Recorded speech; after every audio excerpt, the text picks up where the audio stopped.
황상민 TV 시작하겠습니다. 네, 자식이 강간을 당했는데 자식만 나무라는 이런 이 상담 너무 싫다.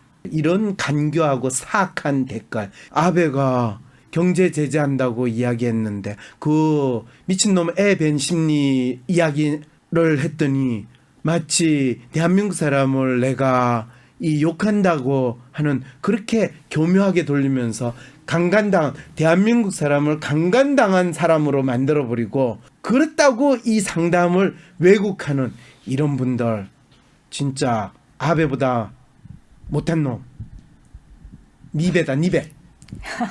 아, 지구가 용서하지 않을 개그였고요. 네, 오늘 오신 분 누구시죠? 네, 이쌤입니다. 왜 사세요? 누군가 왜 사냐고 물어보면 그냥 살아요 라고 공허한 대답밖에 할 수 없었나요?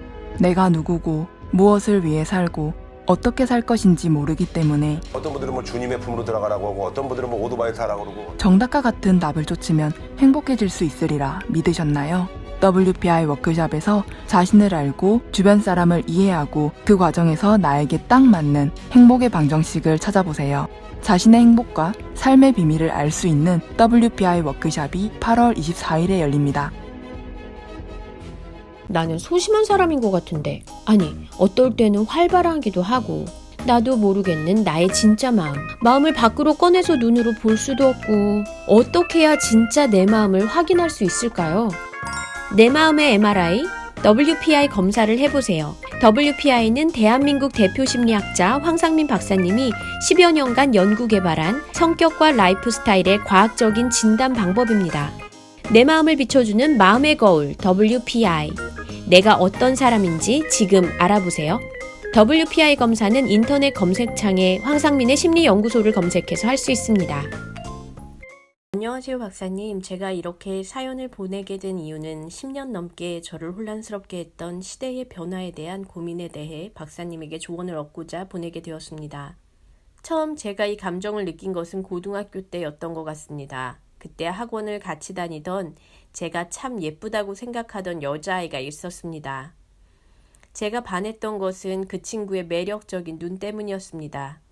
눈이 크진 않았지만 웃을 때 마시마로처럼 보여 참 귀여웠고 가만히 있어도 검은색을 덧칠한 듯 맑고 투명하고 까만 그 눈이 가진 독특한 매력이 참 좋았습니다. 그런데 어느 날 그 아이가 한 2주 정도 학원을 빠지더니 갑자기 쌍꺼풀 수술을 하고 왔더군요. 그래서 저는 어린 나이에 좀 충격을 받았습니다. 왜냐하면 그 아이만이 가지고 있는 예쁜 눈웃음과 매력은 사라지고 눈에 무슨 칼자국 같은 쌍꺼풀만 덩그러니 있어서요. 아니 어떻게 그렇게 매력적인 눈에 칼을 대서 말도 안 되는 쌍꺼풀을 만들어 놓은 거지? 하는 의사에 대한 원망과 그 아이는 또 나름대로 만족하는 듯한 인상을 풍겨 저는 그 아이에게 조금 실망했습니다. 지금 돌이켜 생각해보면 15년 전쯤부터 언론은 방학 때마다 성형외과가 문전성시라며 뉴스를 쏟아내며 TV 예능에선 성형 견적을 대신내주는 프로그램이 흥행하고 또 연예인의 성형 고백이 오히려 당당한 매력을 준다며 대중들의 지지를 받았죠. 그래서 온갖 연예인들이 성형 고백을 하기 시작했던 그야말로 성형공화국의 태동기쯤이었던 것 같습니다. 그 아이도 그 흐름에 속한 사람 중에 하나였던 거죠. 이제는 성형이라는 게 특별할 게 없는 자연스러운 우리 생활의 일부분이 됐습니다. 대중은 이제 연예인이 성형 고백한다고 칭찬해주기는커녕 당연히 했겠지라는 말을 하며 방학 되면 쌍꺼풀 수술을 싸게 수술해준다는 성형외과 광고가 넘쳐나는 사회가 됐습니다. 저는 그렇지만 그런 미적 감각이라곤 하나도 없이 로봇이나 게임 캐릭터처럼 만들어버리는 성형수술이 참 싫었고 그래서 예쁜 친구가 성형하고 싶다고 그러면 말리기도 했지만 시간이 지나 대학생이 되고 사회생활도 겪고 TV를 보다 보니 그 아이같이 참 맑고 예쁜 얼굴을 성형으로 망치는 경우가 너무나도 많아 이젠 상처받기보단 원래 세상이 그런가 보다 하고 체념하거나 나하고 내 여자친구만 안 하면 되지 하고 외면해버렸던 것 같습니다. 박사님, 그런데 최근에 데자뷰처럼 저를 슬프게 하는 또 다른 사회 현상이 시작된 것 같습니다. 바로 정신과입니다. 어쩜 그리 성형 열풍을 불러일으킬 때와 똑같이 정신과 열풍을 불러일으킬 수 있는지 소름이 돋을 정도입니다. 연예인은 자기가 정신과 약을 먹고 있다고 고백합니다. 그러면 대중들은 돈 잘 벌어서 그런 슬픔이 있는 줄 몰랐는데 또 남모를 고통이 있었군요 하며 적극적으로 응원해주고 지지해줍니다. 마치 성형 고백을 하고 응원을 받는 연예인들이 생각나게 합니다. 그러면서 정신과 약을 먹는 건 이상한 게 아니다라며 성형외과 의사가 남보기에 멀쩡한데 자기 외모에 컴플렉스 있는 사람을 성형 견적 내서 수술을 시키듯이 정신과 의사는 좀 어려운 시기에 있거나 감정적으로 우울한 상태에 들어간 사람을 정신과적인 병을 붙여 약을 먹어야 한다는 주장을 TV나 신문에 나와서 말합니다. 봉준호 감독과 가수 태연이 정신과 약을 복용했거나 복용 중이라는 말을 듣고 저는 제가 좋아하던 아이가 성형을 하고 나타났을 때처럼 깊은 좌절을 느꼈습니다. 베토벤과 스티브 잡스가 분노조절 장애로 약을 복용하면 얼마나 안타까울까요? 박사님이 우울증 진단을 받고 우울증 약을 복용한다면 저는 얼마나 좌절할까요? 박사님께서 정신과 약의 무조건적인 복용은 문제가 있으니 자신의 마음의 정체를 아는 것이 더 중요하다며 반대 의견을 주장하시지만 이런 정신과 약을 복용해야 한다는 폭주 기관차는 전 국민이 정신과 약을 아무 부담 없이 먹을 수 있을 때가 돼서야 멈출 것 같습니다. 마치 우리나라에서 성형이 너무나도 자연스러운 부분이 돼서야 성형 세뇌가 멈췄듯이 말이죠. 박사님, 이런 눈에 뻔히 보이는 결말을 두고 저 같은 사람은 어떤 마음으로 살아야 할까요? 그냥 처음에 그랬던 것처럼 그냥 외면하면 되는 것인가요?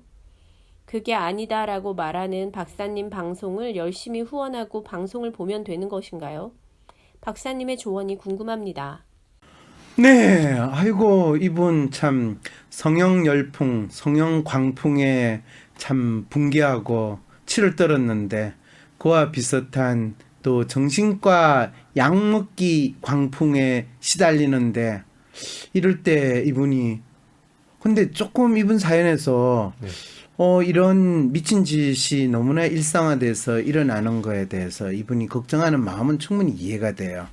그런데 스티브 잡스나 또 누가 분노 조절 장애 베토벤이요. 베토벤이 분노 조절 장애라는 진단을 받아서 약을 먹으면 어떻게 될까요? 어떻게 됐을까요?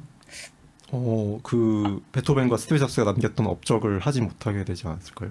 무슨 소리예요? 베토벤과 스티브 잡스는 이미 업적을 남긴 다음에 죽을 때쯤 돼서 분노 조절 장애를 보였지 본인이 별 볼 일 없을 때는 분노 조절 장애를 하던 분노 폭발 장애가 있든 아무도 신경 안 썼어요. 그러니까 그거는 별 이슈가 아니라는 거예요. 근데 이분이 저는 사실 성형에 대해서 분노 약간 거슬리거나 그런 건 이해가 되는데 사실은 정신과 약을 사람들이 많이 먹는 거에 있어서 그렇게 막 저건 큰일 난다라는 그런 마음은 사실 안 들거든요. 저는 감기가 걸려도요. 감기약을 안 먹는 사람이에요. 왜? 감기약을 먹어도 일주일 가고요. 감기약을 안 먹어도 일주일 가거든요. 감기는. 그렇죠. 약은 네. 감기에서 약은 별 의미가 없더라고요. 우울증 약은 먹었어요, 안 먹었어요? 저는 안 먹습니다. 좀 아무래도 오늘 이후로 먹을 것 같은데. 아니면 그냥 조울증 약을 먹고 들어오는 게 어떨까요? 좀 더 이렇게 밝은 분위기로 이끌어가기 위해서. 그렇죠. 안에 좀 밝은 분위기로 이 방송을 해야지. 근데 약의 도움을 받아서 되겠어요? 약의 도움이라도 받아야지, 안 되면.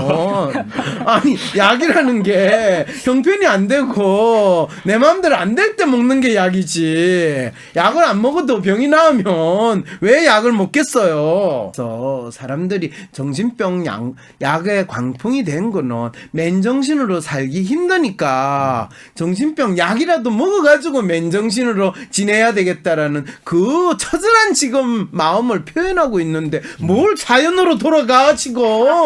근데 이분에게 있어서 계속 그런 것들이 거슬리잖아요. TV 틀면은 정신과 의사도 나와서 얘기하고 뭐 나는 연예인도 나와서 나도 약 먹고 있다 이런 거를 이 사람이 그거나 TV 틀면 네. 먹방하는 거나 무슨 차이가 있어요. 그리고 TV 틀면 나오는 정신과 의사들은 다 출연료도 안 받고 나와가지고 이야기하니까 PD 입장에서는 이 싸게 전문가 흉내 내면서 프로그램 만들 수 있으니까 너무 좋은 거고. 아, 출연료를 안 받습니까? 정신과 의사들은 나오면 출연료도 안 받아요. 그거 다 PD하고 작가들한테 돌려고. 이거 우리 공익적으로 일을 하는 겁니다. 하면서 나온 만큼 사람들한테 홍보 효과를 누리는 거예요. 그분들도 본인이 할 수 있는 건 약 드세요 밖에 안 되는데 약을 왜 먹어야 돼요? 약 먹으면 어떻게 되는지 아세요? 그러면 그분들이 얼마나 곤란해 하시겠어요. 지금 이제 정신과 의사들이 너무 많이 약 처방하고 모두가 약을 먹는 시대가 그리고 심리학자 분들도 조던 피터슨처럼 항우울제는 써보라고 하던데 이럴 때 조던 피터슨이라는 사람이 항우울제 쓰라고 이야기하면 그 사람이 쓰라고 한다고 당신은 그 사람 말을 들을 거예요. 그리고 심리학자 중에서 항우울제 쓰라고 하는 사람도 그냥 쓰라고 하는 거예요. 그리고 어떤 분이 와서 저는 우울해서 죽겠어요라고 할 때 저도 그 사람한테 죽는 것보다는 약 먹고 멍하게 있는 게 나으시면 약 드세요라고 이야기해요. 무조건 약이 안 무조건 된다가 나쁜 게 아니라 필요하면 약이 필요할 때 있어요. 저 머리 나는 약 있으면 나도 쓰고 싶어. 내 문제가 뭔지를 정확히 알고 거기에 맞는 약을 쓰면 좋죠. 그런데 자기 문제가 뭔지도 모른 채로 무조건 이 약을 먹으면 나을 것이고 내가 힘이 세져가지고 뭐 어떻게 될 거다라고 생각하는 거 그게 가장 문제잖아요. 그거는 돌팔이 약장사한테 우리가 만병통치약을 사서 먹는 그 심정인데 그거는 실제로 플라시보 효과라고 해서 효과가 있을 수도 있지만은 진짜 약발이 있는 건 아니거든요. 제가 지금 사연자분의 그 사연을 지금 이해했는데 성형을 해서 사람들이 좀 더 좋은 삶을 바라는 것처럼 그걸 해야 자기 삶이 더 나아질 것 같다는 기대를 하는 것처럼 약을 먹어서 사람들이 모두 지금 더 나아질 거라는 기대를 하는 그런 이미 댓글에 식으로 나왔어요. 아, 그래요? 결국 오늘 박사님 말씀의 요점은 정신과 약, 광풍, 이꼴, 맨정신으로 살기 힘든 세상 이건가요? 예, 맞아요. 아주 훌륭하시네요. 우리 이 선생 네. 어디 갔다가 지금 와가지고 이 방송 듣는 이 청취자분들이 올리는 댓글 수준의 이야기를 지금 하고 있나요? 약은 정확히 알고 먹어야 되는데 안타깝게도 정신과 약은 내가 바라는 상태가 되기 위해서 약을 먹기 때문에 진짜 자기 문제를 알고 먹는 약이 아니라는 거예요. 우울하니까 우울증. 조현병 같은 거는 이 내 마음이 지금 뭔지 모르니까 약 먹고 지내세요. 병식을 알아야 됩니다. 그래서 병신이 돼야 됩니다. 뭐 이런 식으로 주는 약은 그건 약장사에 의해서 약물 중독이 되는 거지. 그게 무슨 약 처방이 제대로 되는 거예요. 맨정신으로 살기 힘든 세상에서 우리는 어떻게 자기 정신을 지켜야 돼? 그렇죠. 정신 바짝 차려야 되는데 첫째, 방심서는 매일 듣고 그 다음에 끊임없이 후원도 내가 좀 해주시고요. 후원하라는 소리는 안 해요. 왜냐하면 후원하실 때는 갑자기 대부분 사람들이 맨정신으로 돌아오거든요. 인간들이 돈만 보면 다 맨정신으로 돌아와요. 왜냐하면 전부 다 돈에 미쳐 있다가 지 돈을 쓸 때쯤 되면 제정신이 돼. 그러면서 가성비 따져요. 예, 그런 거는 아니고요. 실제로 진짜 맨정신으로 산다는 건 끊임없이 질문을 던져야 돼요. 언론에서 나오는 거 그런가 보다 하고 그냥 멍한 상태로 쫓아가지 말고 왜 그런데요? 왜 그런데요? 진짜 그런가요? 그거를 좀 설명 좀 해주세요. 이러면 되는데 그렇죠 여러분 그렇죠 핵폭탄 이러면 그거는 약 먹은 상태보다 더 멍한 상태에 있는 거예요.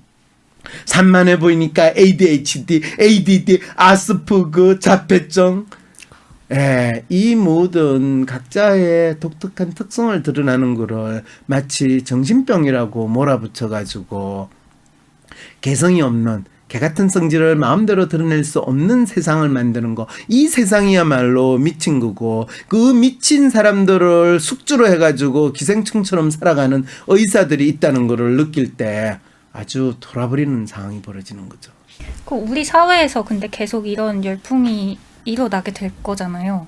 그랬을 때 저희는 끊임없이 그냥 질문을 질문만 하면 던져요. 되나요? 자기 자신에 대한. 그게 시작이 아닐까요? 질문만 하면 되는 게 아니라 질문이라도 해보세요. 그 다음에 어떤 일이 있는지는 그 다음에 생각하시면 돼요. 네, 맨정신으로 살기 힘든 세상에서 꼭 자기에게 질문을 해보시길 바랍니다. 황상민 박사님께 상담을 받고 싶으신가요? 비슷한 WPI 프로파일 상담 사연을 봐도 알 수 없었던 자신의 본질적인 문제를 파악하고 구체적이고 실용적인 해결 방법을 얻으실 수 있습니다. 지금 바로 자기 삶의 통찰을 얻으시고 원하시는 삶을 살아가세요. 관련 문의는 WPI 심리상담 코칭센터로 문의 바랍니다. 때론 귀여움으로, 때론 멋진 스타일로, 때론 호통으로, 또는 날카로운 통찰로, 때론 허당미까지 당신의 불면을 밝혀줄 황상민의 심리상담소가 훨훨 날아갈 수 있게 작은 약속이 모여 응원해주세요. 후원해주세요. 당신의 후원으로 쑥쑥 크는 황심소. 해피 나눔을 통해 후원 가능합니다.